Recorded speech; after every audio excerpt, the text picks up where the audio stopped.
ഹൈറിച്ച് തട്ടിപ്പ് കേസ് സംസ്ഥാന സർക്കാർ സിബിഐക്ക് കൈമാറി. ഇഡി അന്വേഷണം നടക്കുന്നതിനിടയിലാണ് കേസ് സംസ്ഥാന സർക്കാർ സിബിഐക്ക് വിടുന്നത്. മണി ചെയിൻ മാതൃകയിൽ ഓൺലൈൻ സാമ്പത്തിക ഇടപാടിലൂടെ 3000-ലേറെ കോടി രൂപയുടെ തട്ടിപ്പാണ് ഹൈറിച്ച് ഉടമകൾ നടത്തിയത്. സംസ്ഥാനത്തിനകത്തും പുറത്തുമായി 3141 കോടി രൂപ നിക്ഷേപം നടത്തിയെന്ന് മുഖ്യമന്ത്രി പിണറായി വിജയൻ തന്നെ നിയമസഭയിൽ പറഞ്ഞിരുന്നു. ഈ കേസ് നിലവിൽ എൻഫോഴ്സ്മെന്റ് ഡയറക്ടറേറ്റ് അന്വേഷിക്കുന്നുണ്ട്. ഇതിനിടയിലാണ് കേസ് സംസ്ഥാന സർക്കാർ സിബിഐക്ക് കൈമാറിയത്. കേസിന്റെ രേഖകളും സിബിഐക്ക് നൽകിയിട്ടുണ്ട്. ഹൈറിച്ച് ഉടമകളായ പ്രതാപനെയും ശ്രീനയെയും നേരത്തെ അറസ്റ്റ് ചെയ്തിരുന്നു. 3000-ഓളം കോടി രൂപ തട്ടിപ്പ് നടത്തിയെന്നാണ് കേസ്. 200 കോടി രൂപയിലേറെ ഉടമകളുടെ വസ്തുക്കളും ഇഡി കണ്ടുകെട്ടി. 126 കോടി രൂപയുടെ നികുതി വെട്ടിപ്പും അന്വേഷണ സംഘം കണ്ടെത്തിയിട്ടുണ്ട്.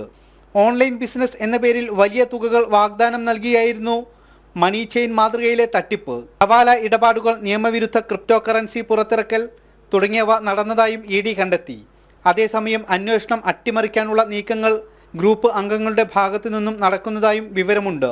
ഇഡി ഇതുമായി ബന്ധപ്പെട്ട് കൂടുതൽ വിവരങ്ങൾ ശേഖരിക്കുമ്പോഴാണ് ഇപ്പോൾ സംസ്ഥാന സർക്കാർ കേസ് സിബിഐക്ക് കൈമാറുന്നത്. ജനം, തിരുവനന്തപുരം.